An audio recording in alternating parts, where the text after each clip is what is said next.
Uma boa tarde para você, o Jornal da RBC News, edição das 4, começa agora. Profissionais da rede estadual de ensino entrarão em greve por tempo indeterminado a partir da próxima segunda-feira, dia 27. O Sindicato dos Trabalhadores do Ensino Público de Mato Grosso, o Sintep, já havia sinalizado o indicativo de greve na semana passada como forma de pressionar o governo para que as reivindicações da categoria fossem atendidas. Quem acompanhou toda essa história foi o repórter Alisson Manuel. Ele está ao vivo agora com a gente e traz mais detalhes. Oi, Alisson, boa tarde para você. Boa tarde, Matheus, e a todos que acompanham a edição das 4. Segundo a Secretaria Estadual de Educação, a expectativa é que todas as escolas irão aderir à greve. Com isso, mais de 300 mil alunos serão afetados. A decisão foi tomada no início da tarde de hoje, em assembleia com os profissionais da área. O Sintep exige aumento salarial dos professores e melhores condições de trabalho, como infraestrutura nas escolas e materiais pedagógicos. Ao ser questionado sobre uma possível greve, o atual governador do estado, Mauro Mendes, disse que greve não irá resolver em nada. Confira trecho. O governador faz greve, o jornalista faz greve, o empresário faz greve, o servidor faz greve. E se isso resolver, nós poderemos então ter um estado muito melhor. Greve não resolve. Mato Grosso hoje tem dificuldade em pagar os seus salários, né? Os salários aumentaram muito nesse estado. É momento de refletir um pouco sobre isso, saber que nós precisamos melhorar a educação sim, mas não é só melhorando o salário que nós vamos melhorar a educação. Atualmente, Mato Grosso possui 768 escolas estaduais e grande parte dela precisa de reforma. Matheus. Obrigado, Alisson, pelas suas informações. Espero que se resolva logo, que o Sintep e o governo cheguem logo a um acordo para que os alunos não saiam prejudicados.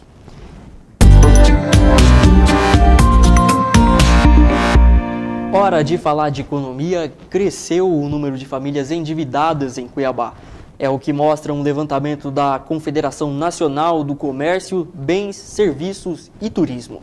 Vamos olhar aqui no nosso telão, olha só.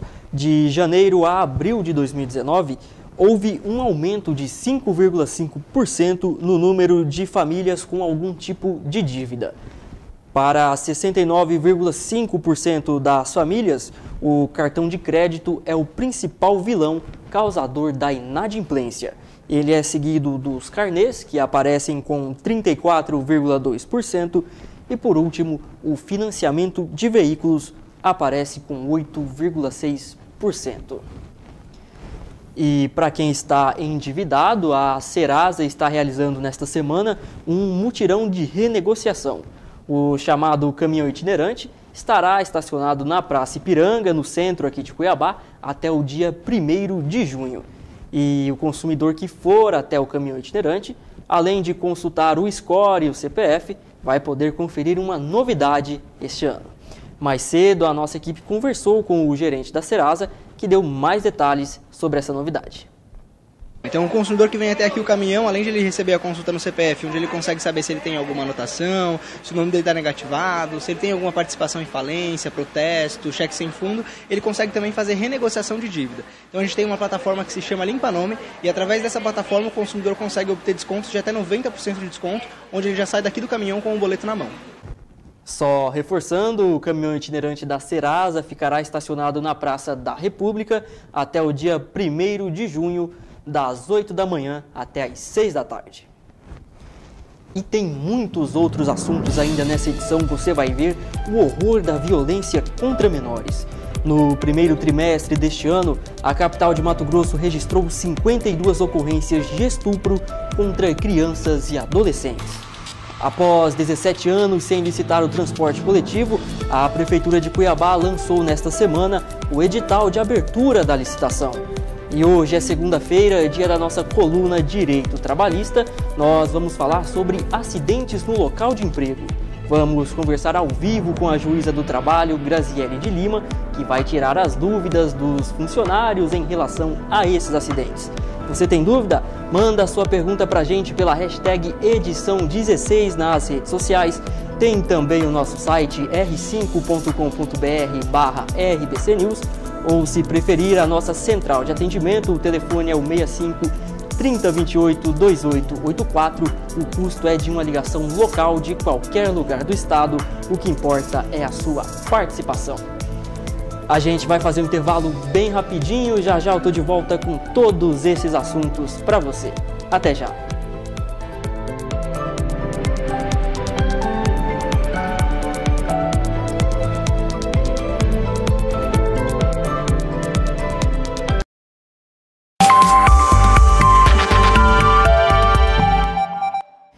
Estamos de volta com a edição das 4. Agora a gente fala de um assunto que interessa muita gente. Foi publicado nesta segunda-feira o edital para a abertura da licitação do transporte coletivo aqui de Cuiabá. Segundo a Prefeitura, o novo contrato trará mais segurança aos usuários. Veículos antigos parados em condições precárias. Esses são os reflexos de 17 anos sem licitar o transporte coletivo. A última licitação foi lançada em 2002, ainda na gestão do então prefeito Roberto França. De lá para cá, as queixas sobre as condições do modal só aumentaram.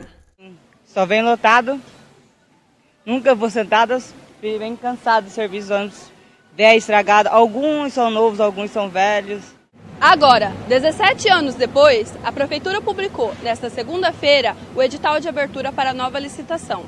As empresas que desejam explorar o serviço terão 45 dias para analisar o contrato e manifestar interesse. Dos 361 veículos que compõem a frota de ônibus em Cuiabá, apenas 60 são climatizados. Além de ofertar veículos elétricos e híbridos, a nova licitação também prevê que, inicialmente, 30% da frota já comece a operar com ar-condicionado. Mas uma licitação de transporte coletivo tem muito mais a oferecer do que apenas nova frota. São obras estruturantes, são corredores, a ampliação dos corredores exclusivos, traz também a questão da segurança, com implantação de 4 câmeras em todos os veículos, né? Uma voltada para a área externa do veículo, então você vai ter realmente um diagnóstico completo do que acontece no transporte coletivo. Agora a gente fala de um dado estarrecedor. 52 ocorrências de estupro contra crianças e adolescentes foram registradas no primeiro trimestre deste ano, só aqui em Cuiabá. A repórter Emily Magalhães traz agora uma reportagem que mostra quais são as consequências que ficam para as vítimas desses crimes. Sonhos destruídos e infância perdida. Essa é a realidade de muitas crianças que sofrem abuso sexual. Apenas no primeiro trimestre desse ano, Mato Grosso registrou 342 casos de estupros praticados contra menores de idade. Só em Cuiabá foram 52 casos e a maior parte deles ocorre dentro da própria casa, onde os agressores são pessoas do convívio diário. Um caso que chocou a população veio à tona no dia 1º de abril em Cuiabá, quando Cleiton da Paixão Guimarães, de 39 anos, confessou ter estuprado e engravidado a própria filha de 11 anos. Esta psicóloga explica que é possível perceber quando uma criança é abusada através do seu comportamento. A criança tem a perda do controle esficteriano. O que é isso? Ela começa a fazer cocô e xixi nas calças sem parar. Isso é uma coisa muito séria. Outra coisa, na escola, a dificuldade, se ela já está em fase escolar, dificuldade de aprendizagem, falta de concentração, a criança começa a se automutilar, que é se cortar. Outra forma de violência que afeta tanto as crianças quanto o abuso sexual é o abuso psicológico, um assunto que ainda é pouco discutido. O abuso psicológico na infância, ela se torna também uma causa de um trauma complexo na fase adulta. O que é isso? Geralmente quando os pais ou pessoas próximas daquela criança ameaçam, falam que ela não presta, dão um mandato para aquela criança e ela trava. É cada caso absurdo. Se você souber de algum caso de violência contra menores, não fique em silêncio, denuncie, Disque 100 ou vá até uma delegacia. Todas as denúncias são anônimas. Hora da nossa coluna de Direito Trabalhista. A gente chama a atenção também para um dado alarmante do Ministério Público do Trabalho. A cada quase uma hora, um acidente de trabalho é registrado aqui no estado. Vamos olhar aqui no nosso telão para poder explicar melhor? Segundo o Ministério, no ano passado, 108 pessoas morreram enquanto trabalhavam. Isso representa um aumento de 32% em relação a 2017. O setor de abate de animais é a área que lidera esses acidentes, com 15 mil casos. Dentre as ocorrências mais comuns, as fraturas aparecem em primeiro lugar, com 17 mil registros, seguida dos cortes e lacerações, com 15 mil, e por último, as contusões e esmagamentos, com 8 mil registros. A gente vai conversar agora com a juíza do trabalho, Graziele de Lima. Como eu disse, ela vai responder às dúvidas dos nossos assinantes em relação a esses acidentes. Doutora, muito boa tarde para você. Obrigado pela participação aqui no Edição das 4. Boa tarde, Matheus, e todos que acompanham o jornal. É um grande prazer estar aqui com vocês hoje. A nossa primeira pergunta é do Ricardo Alves, do Jardim Costa Verde, lá de Várzea Grande. Ele quer saber o seguinte: se o empregado muda o trajeto entre o trabalho e a casa, resolve passar no mercado, por exemplo, se acontecer algum acidente, ainda assim, nesse caso, pode ser considerado acidente de trabalho? Olá, Ricardo, sua dúvida é muito pontual. Não. Nestes casos, esses acidentes são chamados de acidente in itinere, que são acidentes do percurso, o trajeto entre casa-trabalho e trabalho-casa. Esse acidente só é caracterizado como do trabalho se a pessoa estiver usando e andando, né, se locomovendo no percurso habitual entre a sua casa e o trabalho ou o trabalho à casa. Se ele desviar por qualquer motivo para passar no mercado, ir na casa da sogra, etc., já descaracteriza o acidente de trabalho. Vamos para a próxima pergunta. Ela é da Vanderleia Rodrigues, do CPA 4. Ela diz o seguinte: sofri um acidente de trabalho, mas a empresa se recusou a emitir a comunicação do acidente, a CAT. Ela pode ser penalizada? Olá, Vanderlúcia. Sim, existe uma multa, né, que é aplicada pela Superintendência Regional do Trabalho, uma multa administrativa que varia entre R$ 622 até um pouco mais de R$ 3.900. Se a empresa, diante de uma situação clara de acidente de trabalho, ela não emite a CAT.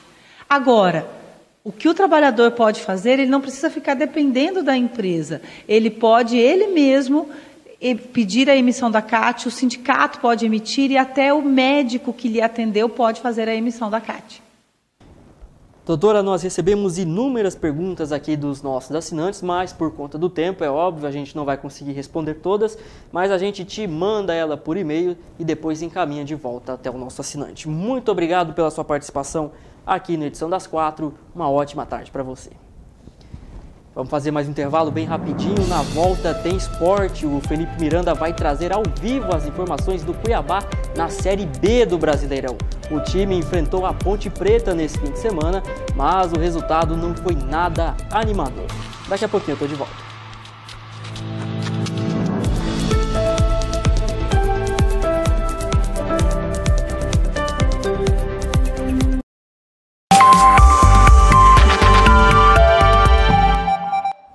Estamos de volta com a Edição das 4, agora para falar de esporte.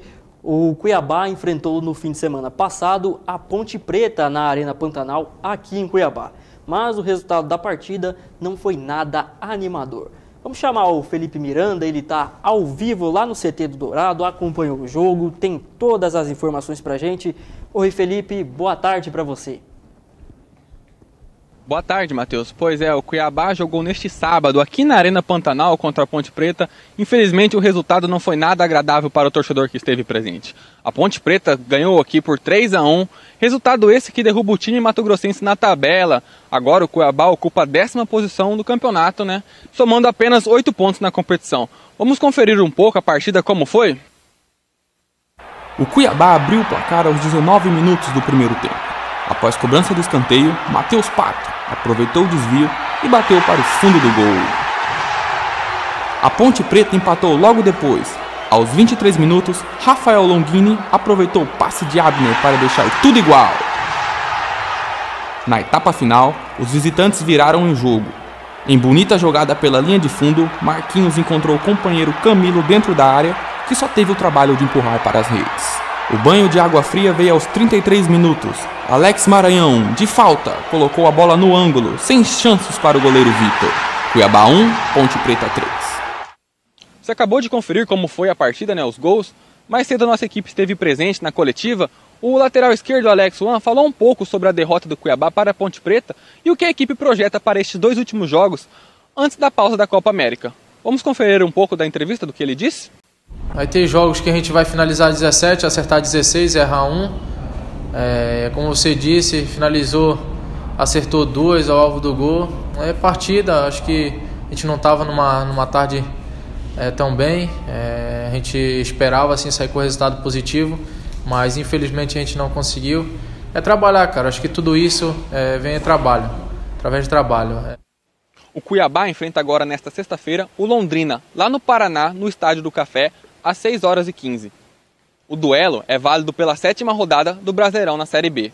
Na próxima rodada, o Cuiabá vai enfrentar o Atlético Goianiense aqui na Arena Pantanal. É com você, Matheus. Obrigado, Felipe, pelas informações. Tomara aí que o Cuiabá consiga se recuperar no campeonato. A gente fica por aqui, nós podemos voltar a qualquer momento na programação ou na próxima edição do Jornal da RBC News, daqui a pouquinho, às 5 da tarde. Muito obrigado pela sua companhia, um bom fim de tarde para você e até amanhã.